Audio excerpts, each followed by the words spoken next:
I'm just curious, how many of you are not from Colorado? Well, good news, you all have a state aeronautics agency of some kind back in your state, because every one of our 50 states has a group like us. They may be governed differently, they're funded differently, they may have a little bit different mission and specificity, but overall, our agencies like ours work to support airports and aviation in your state to make sure it's a vital and robust part of your multimodal transportation system, as we heard during our cool video. One of the things that I think is really, really cool, well, it's not cool for us, of the 50 states, we were the very last state in the country to have an aeronautics division. We've only been around since 1989. I contrast that with my counterparts in Oregon. They've had an aeronautics department since 1921. So, even though we were late to the game, I think what I'd love to show with you, and you maybe saw in some of the video, some of the cool things that we do, because I think over our relatively brief history, our small little team has gotten a reputation nationally, and I'm really proud to be part of that legacy of doing very cool, innovative things that no other state either has done or only a handful have done. And so I'm really excited about that. But the cool thing about getting to go on the second day was you get to learn and hear a little bit about what yesterday's conversation were. And I got to amend my presentation a little bit. I know there's been a lot of talk about where everybody comes from in the aviation world. And I think you all would probably agree, in our world, nobody does this because they fell into it or they settled for it. They do it because they love aviation. I've never met anybody in our industry, it's like, that's the only thing I knew how to do, I might as well just stick with it. Everybody's here because they had a passion, and my passion started in June of 1974 at the now shuttered Aurora Air Park, which was out on the east side of town. And this was the day when I was 6 that I decided I no longer wanted to be a trained engineer, I wanted to be a pilot. Pappy Boyington was there, Baba Black Sheep was on TV, I love that show. So this was the day for me. I loved that my parents actually kept that picture. It was pretty cool. If you go back to that picture, I ended up in aviation. My little brother had a really lucrative career as a John Denver impersonator, which was pretty cool. So he's really, really killing it at that here all these years later. But for us, I won't read this to you. This is what we do, our mission. It's what we aspire to be as a state aviation agency. And again, I am really fortunate to get to lead the team that I do. So for us, we're kind of unique in the way we're governed. Like I said, it's a little bit different from state to state. Even though our division is part of our larger state Department of Transportation, we really function kind of autonomously, and it's really cool. And you'll see this through my presentation about how well that's worked for us, the way we're governed. In my case, even though I'm a division director within our DOT, I don't actually report to our DOT director. I report to this board, 9 voting members, 1 not. And this is the board that's appointed by our governor to oversee our division, decide where the discretionary part of our budget goes, help us invest in some of the cool programs I'm going to talk about. It's really a fantastic structure that allows us to be really nimble because, excuse me, if we want to go do something cool, unlike a lot of my counterparts, maybe back in your state, I only have to go to this group of people to get monetary permission or policy permission. I don't have to go to our legislature. I don't have to compete with other DOT priorities. And when we were established in 1989, Governor Roy Romer, who interestingly enough owned the first FBO at this airport many, many years ago, he was the one that was really the impetus behind all of this, and it was masterful. It was really brilliant the way they set us up. So I won't run through this really quickly. We've got representation from airports, pilot associations, different geographical parts of the state. The one thing that did change, and I'll talk about it at the end, we talked a little bit about it yesterday, Kurt from NATA, thanks to some community pressures related to some folks not having the same affinity for aviation that we all do, we had 2 non-pilot community members added to our board this year. They started in January, and I'll talk a little bit about that. But I would like to give a shout out to Mark Van Tine back there. He is our current vice chair. So lucky to have him as a mentor and part of our board. But Mark, thank you for all you do to keep this group on track. Tom had mentioned Colorado, 76 public use airports. Most of the people not in aviation always think in Colorado, Denver International, yep. It's the sixth busiest airport in the world right now, so it certainly is a behemoth for us in Colorado, but our division really works to support all of the airports in the state, mostly the general aviation airports. It's really interesting, and I'm going to talk a little bit about how our funding goes. Any seaplane rated pilots in the room? Well, a lot of you, cool. We actually have 2 seaplane bases in Colorado. You can believe that. I don't know if anybody's ever flown off of them any more than a demo flight, but we do have one way up in the northwest corner of the state outside of Rangeley and one down southeast outside of Lamar, so pretty cool for us. Just taking a look at our airport system by the numbers, even though we have 76 public use airports in Colorado, we only work with 66 because 10 of those are privately owned but open to the public. State law does not allow us to spend your public tax dollars on a private facility. With one exception, we have a really cool unicorn airport here in Colorado. It's Meadow Lake outside of Colorado Springs. Because it's a designated reliever for Colorado Springs, it's in the FAA's National Plan of Airports. That's the one airport that's privately owned that we are allowed to fund, which is kind of cool. It's a busy, busy airport. 14 commercial service, RESGA. The cool number there is 49.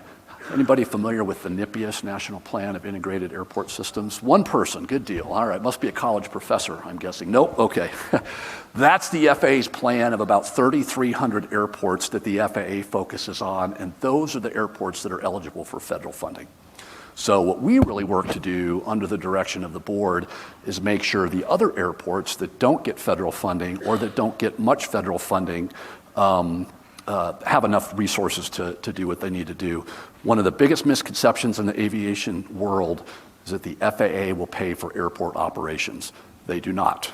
They pay for capital improvements. That's it. They don't pay for keeping the lights on or snow removal, paying salaries. They don't pay for that. One of the things that's interesting from FAA funding, for all of you that may not be too familiar with it, this is one of the busiest general aviation airports in the country. It gets the same amount of FAA funding every year as little tiny Burlington, Colorado gets way out on the Kansas border. It's not that great of a system for GA when it comes to federal funding, and that's where we work to step up what we're working on. The video talked a little bit about how we're funded. Again, masterful the way we're funded. When you buy a gallon of aviation fuel here in Colorado, you pay an aviation fuel tax.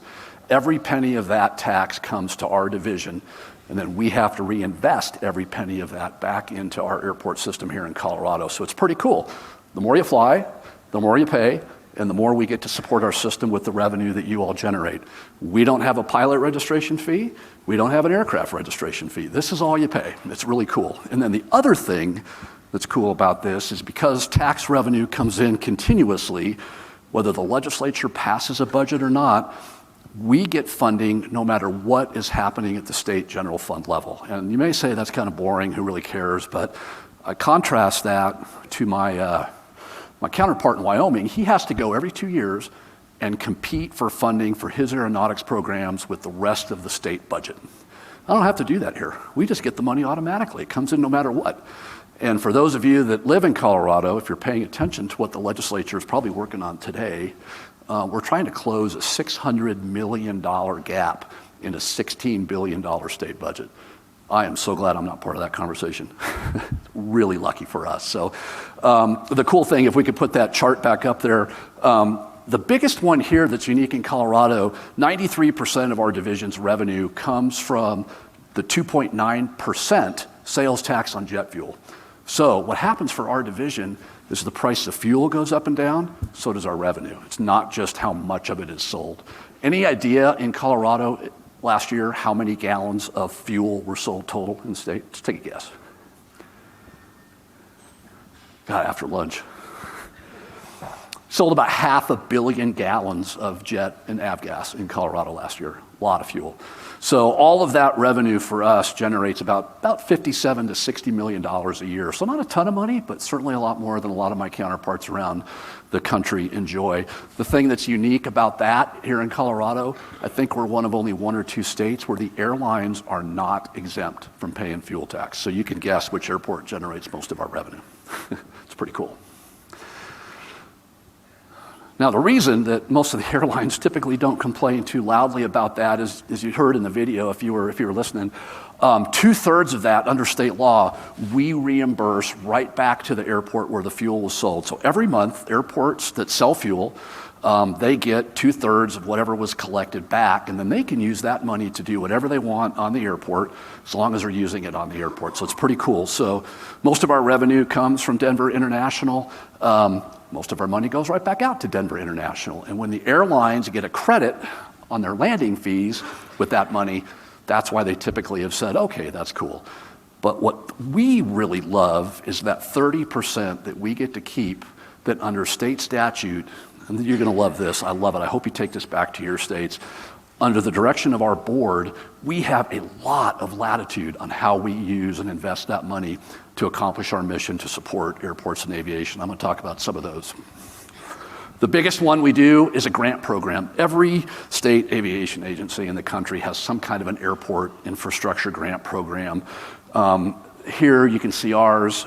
If you can't see it, you're going to have to surrender your medical certificate on your way out. So if you can't read it, I'm sorry. That was something we worked out. But this year, we're going to invest about $19 million of our state money into 58 projects at 48 airports. So we're touching almost every single airport in the state with our funding this year. The cool thing is, 18 million bucks doesn't go very far, but when we leverage it with $9 million of local money and then almost $99 million of federal money, this year in Colorado, we're investing $126 million in those 48 airports. Does not include Denver International Airport. That's not including that airport's numbers. So we're doing a lot of cool stuff here in Colorado.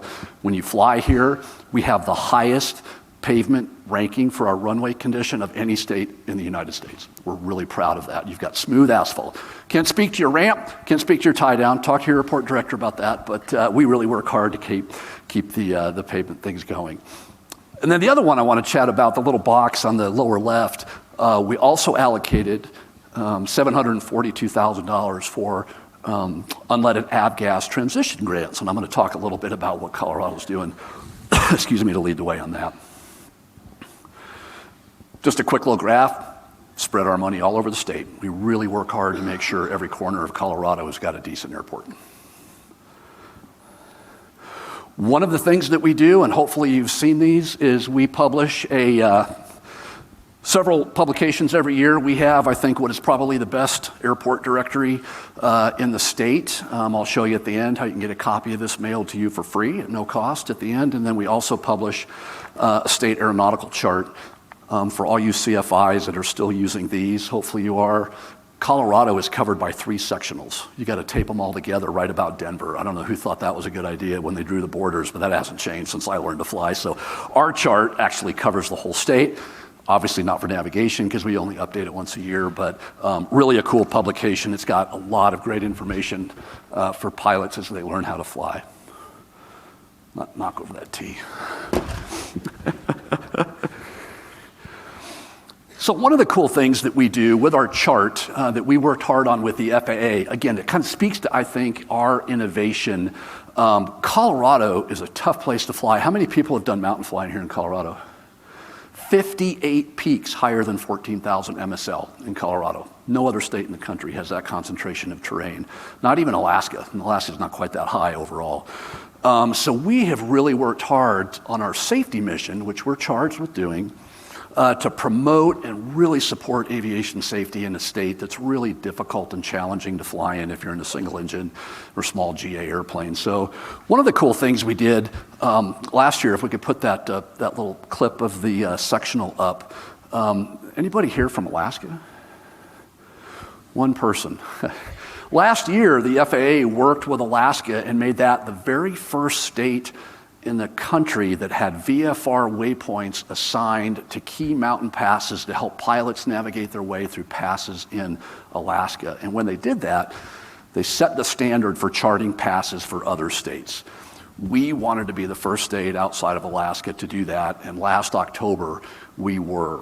We worked really closely with the Colorado Pilots Association, Adrian and his crew, to help us identify the 20 recommended high-use, high-mountain passes that GA pilots would use, and we work to assign VFR waypoints to them. So in your GPS, you can make sure you're going to the right pass and you got the right place. And so we think this is really going to have a tremendous benefit for safety. I've never flown in Alaska, but when we talk to the FAA, I understand in Alaska the passes are long. They may be several miles long. Here in Colorado, they're always very short. You're typically just cresting a little saddle or maybe a mile or two in a low valley, and then you're out. So we don't have the pathway through the passes identified, but we do have that. And then we really worked hard. You can see this new caution box the FAA put on 3 different places in Colorado on the sectional to really help highlight to pilots, you need to be paying attention because we do have an inordinate number of general aviation accidents in the high country of Colorado for a variety of reasons. So we really want to do our part. So we were happy. This is on the FA sectional today. I took the screenshot before flight this morning. It's really pretty cool, so take a look. We've got 20 mountain passes. And then in the back of the chart supplement, we've actually got them listed, which is pretty cool. So we were proud to do that. Adrian, thanks to you and the Colorado Pilots Association for helping us pick the right ones. We really appreciate our partnership with you guys. But we're also tasked with promoting aviation education, and that can take a lot of different forms. That can mean, I was in DC last week meeting with one of our new congressional reps who's now on the House Aviation Subcommittee, was educating him and his staff about what we're doing for aviation in Colorado. And it can mean aviation education in the traditional sense, like we're all talking about here, and like Hetty Carlson on our team leads up for our group, and you're going to hear from her later today, so she does a great job with that. But one of the things we have funded for a number of years, we help airports pay for interns. And I love this program. When I was in college in the late 80s, I wanted to be an airline pilot like everybody else, but the late 80s was really a bad time to go be an airline pilot. There were all these airlines that were bankrupt and lots of pilots out of work, and that's when I found out I was mild red-green color deficient. Nobody wanted me anyway, so it's like, what am I going to do? I ended up finding an internship opportunity here. I never thought of airport management as a career, but it's a great career, and it's really complicated. You think there's just mowing the grass and plowing the snow. Oh man, it's really complicated. Rules that you wouldn't imagine, from stormwater to all the aviation rules that you all know. So I really fell in love with airport management. So we're passionate about supporting interns, because without that internship, I don't know what I'd be doing. I'd be doing something in aviation, but it might not be standing up here. But this airport here has had almost 200 interns over the 40-year history of its program, and they're all over the world. Some of the interns that we've helped funded, Joe up on top there, he was an intern with our division about 7 years ago. He's now a first officer with PSA, kind of cool. Mike Fronefeld, the executive director of this airport, started as an intern. He's now the CEO. He's never worked anywhere else. 26 years he's been at this airport, started as an intern. I was an intern a million years ago. And it's really a cool story. Of the 9 people on our division team, just 9, 5 of us started as interns at this airport. So we don't play favorites. It's not our favorite airport necessarily sometimes, but we do love this airport. It's really a great spot. This is one where you go, surplus airport equipment. What the hell is this all about? Why do I care about this? I'm a pilot. Well, I'll tell you why you care. Why you care here in Colorado. You can go to any small general aviation airport in Colorado, Craig, Kremling, Granby, Trinidad down south. You will probably see a faded yellow piece of equipment that used to belong to the city and county of Denver. Denver International Airport, 6 runways, 53 square miles, huge, huge physical plant. They have a lot of equipment, and they run through it pretty quickly because it's a busy airport. But when they're done with a snowblower like you see on the lower left, or some of the newer snowblowers in the big picture, they have a lot of life left in them because they've taken really good care of them. Might have lived out their life at a big hub airport like DIA, but at a small general aviation airport where they don't get a lot of use, they have a lot of useful life left. So what we do, we partner with the city and county of Denver. Every August, they pick the cream of their crop, everything from small pickups to street plows to big snow blowers. They make them available to us. We then make them available to airports in a sale. It's not an auction. They're not bidding against one another. Denver sets the price. We will pay for 80% of the piece of that first piece of that equipment. Local airport pays 20, and then 50-50 after that. So the example I love to use, one of these big Oshkosh, they don't have the snowblower attachments on them in this picture, but you can see in the lower left, they're huge snowblowers. They're really great in the mountains. One of those brand new is about $1 million. There's no way a small general aviation airport is going to afford $1 million snowblower. But last year, those snowblowers went for 40 grand. 40 grand, they were 6 or 7 years old. We paid for 80% of the 40 grand. So we had 7 airports get virtually brand new snowblowers for $8,000 out of their own pocket. So it's really a cool program. So when you fly to an airport in Colorado and the runway is clear and the grass is mowed and everything looks great, this is a cool program that we do. We spend almost $1.2 million every year to support this program. We really love it, and we just love how, again, you go out to these airports, faded yellow trucks everywhere. They look kind of old sometimes, but we get proud of that, so it's pretty cool. Hetty's going to talk a little bit later. Hetty Carlson is our education and outreach coordinator. We have a really robust statewide aviation education workforce development grant program. Again, thanks to our board, we have awarded over the last 3 years almost $1.3 million of state aviation division funding to small rural high schools, 4-year colleges, tech schools. Colorado Skies Academy has gotten money from us. We are funding all kinds of cool programs because we realize we need everybody, whether it's a UAS pilot, an airport manager, a pilot, a maintainer, air traffic controllers, association CEO. There's a ton of stuff to do in aviation. We really want to help kids get excited. A lot of these small districts don't have the funding to do cool stuff, so we're really happy to be able to leverage our money, and we're continuing to grow that program. So Hetty's going to talk a little bit about that later today during her session. We're proud about that. One of the other cool programs that we do, it's related to something innovative that we were the first state to do. Even outside of Alaska, we were the first state to do it. Again, Colorado flying is challenging.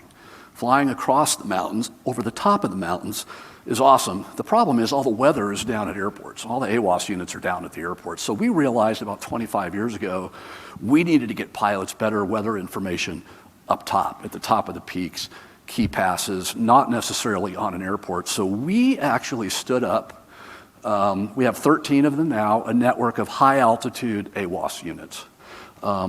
We don't own any infrastructure in our division. We don't own highways like my CDOT counterparts. We don't own roads or buildings. The only thing we own 13 AWOS 3 PTs. That's it. That's the only thing we own. This one, here's your fun fact, it's the highest certified aviation weather station in North America, just under 13,000 feet MSL. It's on the top of Berthoud Pass, which is west of Denver between Winter Park and I-70. This one is awesome. It is really good. Pilots like it for winds more than anything, because the ceilings don't make that much of a difference. What it does right up here may not be what it looks like over here, but these are pretty great. We've got them all over. Wilkerson Pass on the left, Monarch Pass on the right. Claim to fame on Monarch Pass in 2019, that recorded the highest official recorded wind gust in Colorado at 148 knots sustained. And everybody said, that can't be right. It must have failed. Just so y'all know, an AWOS unit with the wind, if the wind sensor fails, it either says 0 or it says it's out of service because it's certified. So anyway, that's kind of cool. We love that program. But we always got asked, here in Colorado, we always said, hey, wait a minute. The METAR's cool. Why can't we see what's going on? They can see what's going on in Alaska. They've had weather cameras up there that the FAA has owned and operated for decades. Why don't we have any of those elsewhere other than Alaska? And we said, yeah, that's a great idea. Cameras are easy. You could stick a camera on an AWOS, but what do you do with the camera data? How do you get that data into the hands of the pilots that's consistent, it's usable, it's valuable? Well, the FAA, they never wanted to do anything outside of Alaska. I've known a few Alaskans in my life, and I don't want to overly paint a broad brush. They kind of like just being in Alaska. They don't really want to do much anywhere else. So we had that issue. We asked the FAA for years, can you help us do weather cameras in Colorado? We want to help you do weather cameras. Finally, 2019, the program manager for the Alaska Weather Camera Program was in Colorado for a conference. We met. He said, we're ready to do cameras outside of Colorado. I said, cool, we want to be the first. 14 months after that conversation in my office, we had the first weather camera installed and operational. 14 months. That is like that in government. It's like that, really. So again, going back to the way we're funded and the way we're structured, we had a cool opportunity. We had the revenue. We went back to the board and said, here's what we want to do. We want to give the FAA about $770,000 of our money. We're actually going to give money to the feds over 3 years to put in 43 of these cameras around Colorado. 3 months after that first camera installation, or 3 years, that whole network was mature. We paid the FAA. In the middle of the pandemic, they came down from Anchorage. They traveled around the state, put in the cameras, and now we were the first state outside of Alaska to have weather cameras. We're not anymore. You can see how many there are now. It's pretty crazy. But we were the first, and we were the only state to have the FAA do it for us, because I didn't have to wait. I knew that if we had to wait, other states would do it. The FAA would say, we're too busy. We'll tell you how to do it, but we're not going to do it for you. Well, we wanted them to do it for us, and it was awesome. So how many of you have used any of the aviation weather cameras? Not as many as I would thought. So weathercams.faa.gov.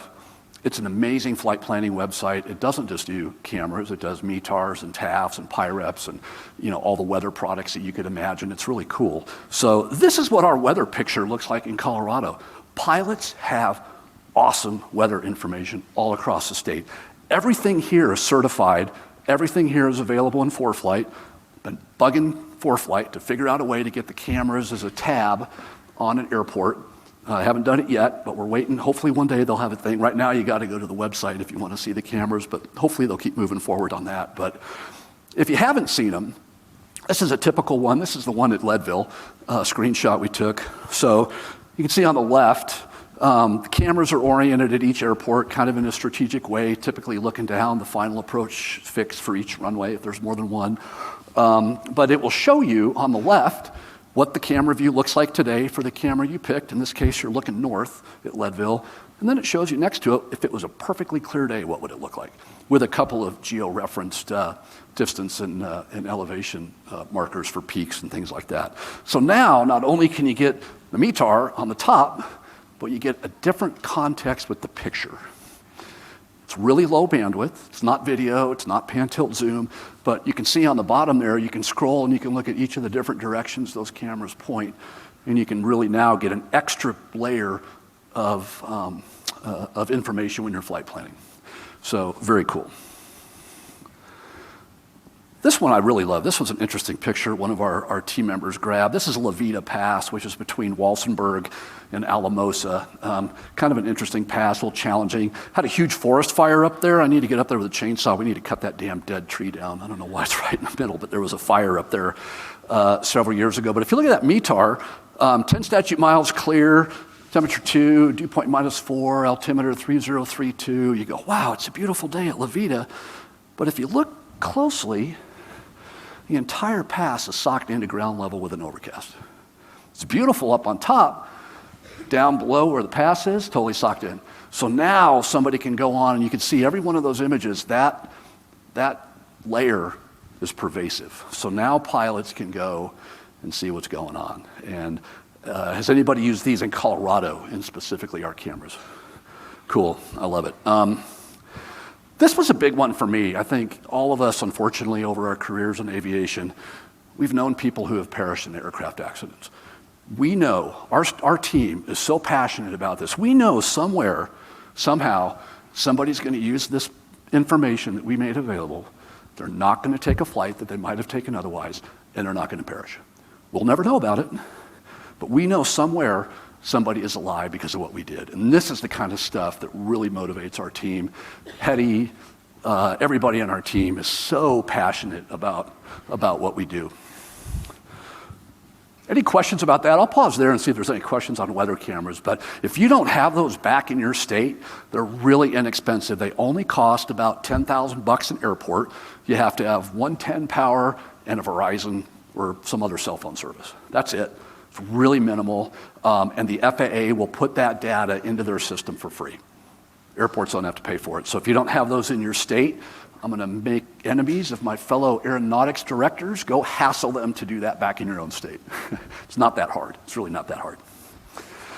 But we're big on doing cool stuff that's new also. And really, again, going back to support our airport system in Colorado. And when you look at the 14 commercial service airports in Colorado, exclusive of Denver, Pueblo, Colorado Springs, all of the other commercial service airports in the state are on the western slope. Gunnison, Durango, Telluride, Montrose, Hayden. These are all Mount Eagle, Aspen. They're all really challenging airports to fly into, none of which have an air traffic control tower, except for Aspen and Eagle. Those are the only two. So we realized that we had kind of an interesting opportunity building on our partnership with FAA. How can we expand air traffic control tower services to airports that don't have towers, but without the expense of building a traditional air traffic control tower? How many of you fly out of towered airports? Fair number. Here's the biggest misconception about control towers, even in the airport world, in the aviation world. If you take an airport like the Northern Colorado Regional Airport in Loveland, about 50 miles north of Denver, didn't have a tower, needed a tower.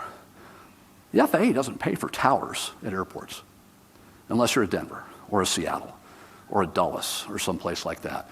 If you, as a small airport, all of a sudden are now busy enough that you need an air traffic control tower, you got to pay for it. You got to come up with the $15 or $20 million locally to fund an air traffic control tower.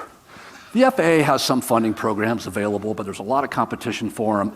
Believe it or not, it has not historically been a high priority for FAA to fund these, but every airport around is getting busier. This, at the time that we started this project, our digital tower project, was the busiest non-towered airport in the state. They were doing about 120,000 operations a year off of one runway, everything from MD-82s with Allegiant way back when, to corporate jets, to 3 flight schools, to a helicopter flight school. It was chaos. That place on a Saturday, I wouldn't go near it. I wouldn't go near it. That was an airport that we realized could really benefit from this technology, because if you think about it, a fixed air traffic control tower, I already said it costs 15 or 20 million bucks to build one. Well, the airport has to maintain it. You got to take care of it. They're really complicated buildings. They have to have elevators and all kinds of interesting ADA things and interesting fire protection systems that cost a lot of money. The worst part of it is you can't move it. Once you put it at an airport, it's there forever until it wears out or you take it down. So if you add a runway extension, or you want to build a new hangar development that all of a sudden would block the end of an existing runway threshold, you either don't do the project or you move your tower. Well, with a digital tower, how many people have heard of a digital or a remote tower? I love it. This is so cool. So we pioneered this with FAA back in, pointing over here. What happened there? We realized we had a cool opportunity here in Colorado to help our airport solve this issue for a lot less money. And so back in 2013, we gave the FAA more money. We gave them almost $9 million of our division funds to help them develop digital tower technology. 12 years later, we still don't have it. I look over here at my friend Pete Bunce, because it's one of the things that he and I complain about quite a bit. It took less time for Alan Shepard to do his little suborbital flight to the time Neil Armstrong walked on the moon. They did that faster than we're doing this. The FAA, unfortunately, has really not been very embraceful or as enthusiastic about this technology as a lot of the world is. This is not new. This exists in the world today. Who's familiar with London City in the UK? It's one of the busiest single runway airports there. Remote tower. It's controlled digitally. Controllers aren't even on that airport. In Sweden, they're using digital tower technology from one central control facility to control traffic at multiple airports that are hundreds of kilometers away. It's really cool technology. And the cool thing is that you only have to build a mast with some cameras. You don't have to build a 140-foot tall tower that ends up being stuck. And what the cameras do, if you haven't seen it, it's really cool, they emulate the view as if you were standing in the top of a tower. And they do it with TV monitors, and they do it with cameras, and they do it with cool technology. And they do it for about a third of the cost of a traditional tower. And the other cool thing is, you can move cameras. You add a runway extension, and all of a sudden now you don't meet the FAA's line of sight criteria for a tower. You don't have to not do that runway extension that you might need at your airport. You can add more cameras, build a taller mast for a hell of a lot less money. This technology is so cool. The other thing that's cool is when you're standing, who's been in a regular VFR tower when it's IFR? What do you see? You see nothing, right? The airplane says it's taxiing on Alpha, they're holding short of 3-5 right at Alpha 10. You hope they're right. In an airport like this, they won't have anything in the tower cab that says that they are. You just got to take the pilot's word. Well, with this, guess what you can do when you can't see from that camera? You can overlay the outline of the runway digitally. Using ADS-B, you can see the airplane track and snowplows and ops vehicles moving down the taxiway. So the technology benefits of this far outweigh what you get with, as my buddy Bill Payne says, eyeball Mark II. The technology is fantastic. We haven't given up. We're still working with Raytheon Frequentis to come back to Colorado. They're back in DC right now working with the FAA on some system design approvals. We got some language in the FAA bill last year to hold FAA's feet to the fire on this. We're hoping it comes back, but for us, we're really excited about the potential to have all of those other airports I mentioned have air traffic services part of the year. Durango, Hayden, Gunnison, they're very busy during ski season. Those are all airports that serve ski resorts. Spring, summer, fall, they're not so busy. They don't need controllers all year long. With this technology, you could just be at a control center here in Denver, in Grand Junction, fire up the system, log into Durango, activate Class Delta airspace, and boom, you're doing air traffic services. This has been a big deal for us in Colorado. Never thought Southwest Airlines would be flying to Montrose, or that Southwest Airlines would be flying to Hayden, or that JetBlue would be flying to Hayden with narrow-body Airbus, Boeing equipment. How many Part 121 pilots in the room? Hopefully y'all remember how to operate in a non-towered environment, because here in Colorado the last couple of years, we had a lot of real issues with airline pilots forgetting how to operate in a CTAF environment. They thought cleared for the approach meant just go do your thing. Don't talk to anybody. We had a couple of near misses. We've had people say that your IFR release, just, okay, you're released, taxi out, don't look around, just blast off. Had a near miss and a tail strike with a JetBlue Airbus because of that. So this would help alleviate some of those issues for major carriers that are not necessarily as familiar with operating in a non-towered environment. So pay attention to this. This is really cool. I think you're going to see it here eventually. We're going to pull the FAA along, kicking, dragging, and screaming on this technology because it's got so much potential and promise to make aviation safer. And if there's anything we need right now, especially the last little bit, air traffic is really getting a lot of focus on all of that. So that's really where we are with that. So touch base real quickly. The video had our last economic impact in Colorado. We just finished this study. It was released last week. Airports and aviation contribute almost $69 billion of economic output in Colorado between visitor spending, airport construction, airport employees. There are over 40,000 people that work at DIA every day. 40,000 people badged at that airport to work. They're spending a ton of money. Denver International Airport is our biggest economic engine in the entire state, regardless of industry. They put out almost half of that all by themselves. It's pretty cool. That's up quite a bit from last year. I'll skip that. Real quickly, talk about alternatively powered aircraft. We heard about this from the Gamma folks today. We are very passionate about this. Battery electric training aircraft, hydrogen hybrid airplane, Aerospace here at Centennial's developing a 2-seat battery electric general aviation training airplane. I'll tell you in a minute why we think that's so important for us here in the Denver area.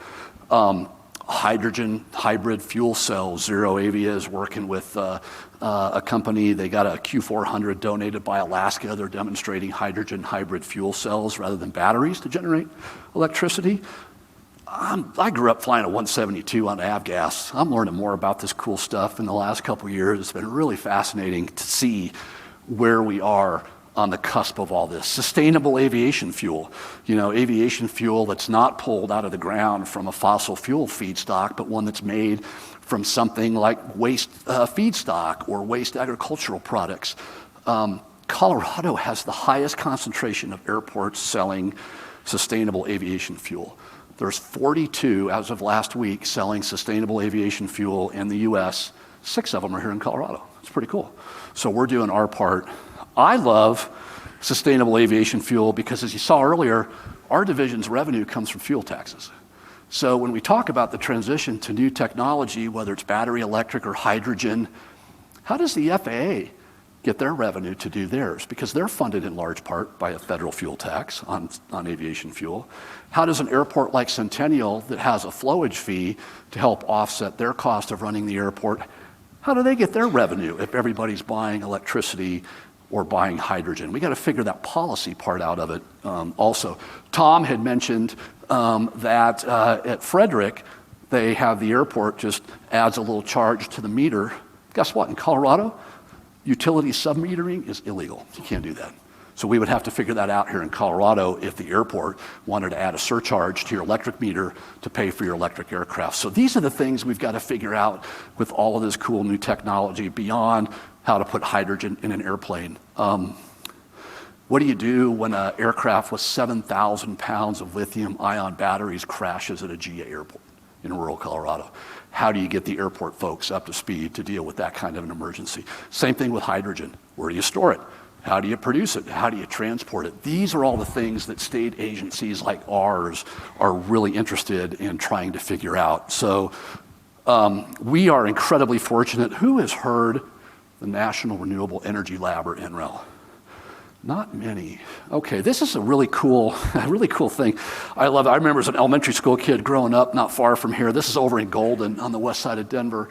NREL is one of the national labs under the Department of Energy, and they do a lot of research and development into all things solar, alternative energy. One of the things they have a huge group that works on is alternative aviation. How do we develop hydrogen? How do we develop sustainable aviation fuel? They've got an entire building on their campus that's doing nothing but trying to find new ways to make sustainable aviation fuel and do it affordably and effectively. It's pretty cool. Well, we as a state want to help airports be ready for all these new aircraft technologies.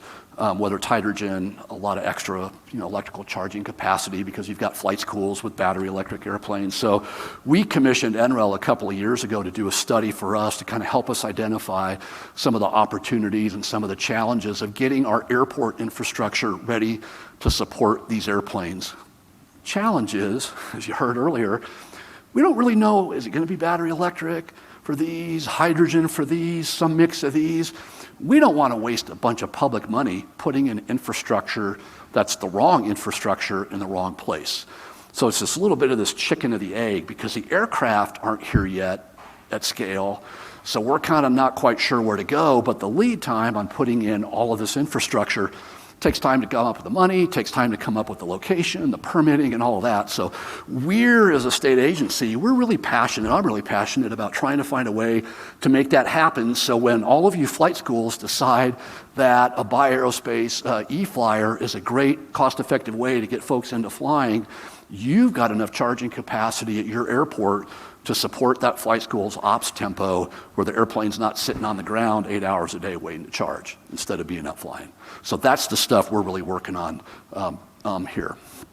The other thing related to that, anybody fly at an airport that has unleaded avgas? Well, you're on one here. This is the only airport in Colorado that's currently selling unleaded avgas. They have since almost 2 years ago, May of 23, they sell Swift Fuels UL 94. And that's largely due to the community's feedback and what's happening around busy general aviation airports like this. Anybody from Phoenix fly out of a GA airport in Phoenix? No? You do? Yours are busy too, right?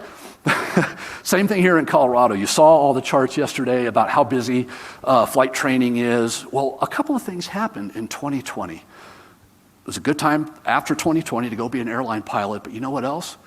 Everybody that used to go to work during the week is now at home. And they're at home in the summertime. And they all of a sudden realize that they are next to a busy general aviation airport, whether it's this one, Rocky Mountain Metro, Boulder, Longmont, all the other airports around here. So noise complaints went through the roof, even though the level of aircraft movements didn't really change that much. Now people are wound up Not about jets, like when I was a neophyte, everybody was complaining about, I was laughed with Lynn Crow from iJet, that everybody used to complain about Lear 24s and G3s and all these noisy jets. Now folks around airports are complaining about touch and goes because this airport, Rocky Mountain Metro, non-stop touch and go traffic every day, all day. People don't like that. They don't like it because we're burning leaded fuel. Fun fact, I told you we sold 500 million gallons of fuel, jet fuel, in Colorado last year. Sold about 4 million gallons of avgas. And that's with 2 of the busiest GA airports in the country, right here in Denver. Put it all in perspective, $4 million of avgas in Colorado is the equivalent of 12 hours of automobile fuel usage. 12 hours. We burn about 8 million gallons of car gas a day in the state of Colorado. But that doesn't mean it's not important. Everybody here, I think, realizes there's a reason we took lead out of automobile fuel. That was supposed to be done by the 90s, it was. So we're working hard with the Eagle Initiative, with Kurt, with Pete, and his team to try to find a way to help accelerate that transition here in Colorado. It's what our constituents expect, and it's what the airports are really working on. So Centennial Airport partnered with Denver Jet Center, one of the FBOs here. They started offering unleaded avgas in May of 24. As of last year, about 25% of the avgas sold on this airport was UL 94. Pretty good after just 2 years. Most of the flight schools are using it in the lower compression airplanes with pretty good success. But here's what happened in Colorado last year. We had a piece of legislation that was passed a year ago because of the community concern over noise and over leaded fuel. This is coming to a state near you. Just so you know, might not be there yet, but what happened here is going to portend what will happen probably next in Oregon. They're looking at some legislation right now, Washington State, California. But these folks that were not really getting any traction in some cases with their local airports, they reached out to their state legislators and said the state now needs to do something about this. And so last year, one of our representatives whose constituency consists of the communities around Rocky Mountain Metro Airport on the northwest side crafted a bill called Reduce Aviation Impact on Communities. It never was proposed to be a ban on Hunter low lead. I've heard that as I've traveled around the country. Colorado's doing a ban on Hunter low lead. That was never part of the conversation, so help me dispel that myth. What it was is it was an incentive-based bill that has pivoted towards encouraging the transition to unleaded avgas as soon as we can. So it did a couple things. It was signed into law May 17th of last year. Cool thing is, if you own an aircraft here in Colorado and you get an STC to burn unleaded avgas, whichever unleaded avgas you pick, you can claim a $500 state income tax credit for half of the cost of that STC. So kind of cool. Not much, but every little bit helps. It required our division now to do some extra things with helping airports understand the importance of unleaded avgas. Trust me, they knew. We didn't have to tell them. They knew. They were hearing from their own communities how important this was. It clarified that we were allowed to spend our money on certain projects related to unleaded avgas transition. The kicker was it required us every year, starting with this year, to set aside the lesser of $1.5 million or 10% of our grant money for project that supports unleaded avgas. So that's extra work for our team to carve all this out. It imposed new requirements on certain airports, and then as I mentioned, it also added 2 community members to our aeronautics board so that the communities would have a voice in what we're spending money on.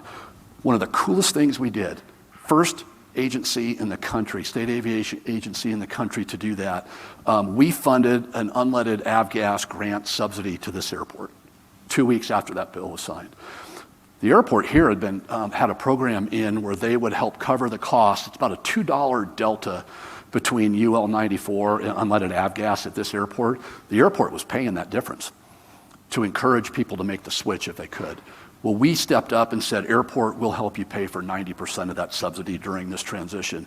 We've since issued a similar grant to Rocky Mountain Metro.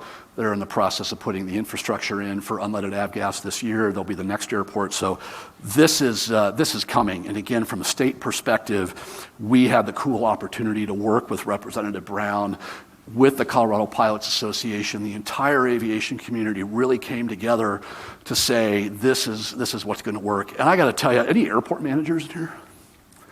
You all know what you're allowed to do and what you can't do under federal law. Same for us. I can't tell you how many touch-and-goes you can do in an hour, or I can't tell you that your airport has to be closed between midnight and 6. We don't have the ability to do that either. So we had to educate a lot of folks on that. What we were able to do is implement some of these grant programs to make that happen. And I got to tell you, I remember the very last hearing on this bill, it was kind of surreal. As Tom mentioned, I used to do government affairs in the state level for AOPA. I've sat in on more than my share of state committees and the legislative issues. I was at a table with two other people that, let's just say they don't have the same affinity for airplanes that we all do. So they gave their piece, I gave my piece. They said, I hate airplanes, I support this bill. I hate airplanes, I support this bill. I'm with the State Division of Aeronautics, we support this bill. That is the example of a perfect compromise. When everybody walks away equally unhappy, you did a pretty good job. It was kind of surreal. They didn't like us, they liked the bill. I think we in the aviation world would have just preferred the status quo, but in the end, we're making it work, we're doing good stuff. But again, pay attention to this, because as you heard yesterday from John with Sporties, you need to be talking to your communities. We're really good at talking to each other about how great aviation is. We know that. But you've got to go out in your communities and share that message. Have an open house at your flight school. Go to a farmer's market with your booth. I used to do I was an airport manager for a number of years, did a lot of outreach, help the general community understand that the person flying the 767 for Prime Air that just delivered your really important overnight cat bed by Amazon probably learned to fly that 767 by starting at one of your flight schools. It's amazing how people outside of aviation don't get that connection. I don't know if they just think everybody goes and flies a 777 right off the bat, or what the deal is, but you need to help work on that. So that's my message to all of you. We were very lucky in Colorado, and again, I keep pointing to our friends at the Colorado Pilots Association. The entire aviation community came together to make this work. It could have been really bad, but it worked out well because of everybody's engagement. So that's my message to you, is be engaged. How was the Part 141 listening session today? Was it pretty good? I think you said you were from Phoenix, right? One of the comments that was submitted to FAA by the City of Phoenix Department of Aviation was that Part 141 flight schools under the rewrite should be mandated to have a community outreach program. Because the community of Phoenix, City of Phoenix that runs Phoenix and a bunch of the GA airports has had the same issues that we've had. So this is where it's starting to come to. So I'll leave you with that. We really appreciate you being to Colorado. Charlie, thanks for the opportunity to come. It was really cool. We love Colorado. Come back, spend your money. Who's going to Oshkosh? We'll be there. We have a booth right next to our friends with Minnesota. We'll have a way better booth. Trust me, I promise you that. We'll be there with charts and directories. I'm also going to give one unsolicited pitch. Sorry, lots of questions. Who has done the Colorado Pilots Association Mountain Flying Seminar either here or at Oshkosh? Sign up fast. It is amazing. They do an incredible seminar about how to fly here safely. It sells out fast. I don't know, Adrian, when the registration might open, but say again? It's open now, Brian says. So sign up for it at Oshkosh because they always run out of space. It's a really cool program. So thank you to CPA for helping us with our mission to help people fly safe. So again, if you want a copy of our directory or our chart, our website, colorado-aeronautics.org. Just send us your info. We'll stick those in FedEx for you, and you can have those back home. If for some reason you want a box of them for your flight school, we'll send you a box. We want you guys to use the products that we're putting out. So again, thank you. I'll stick around. I'm around the rest of the day because we've got a lot of time left over for other folks. I'm getting the hook. But anyway, thank you for being here. Thanks for coming to Colorado, and really appreciate it. Thank you.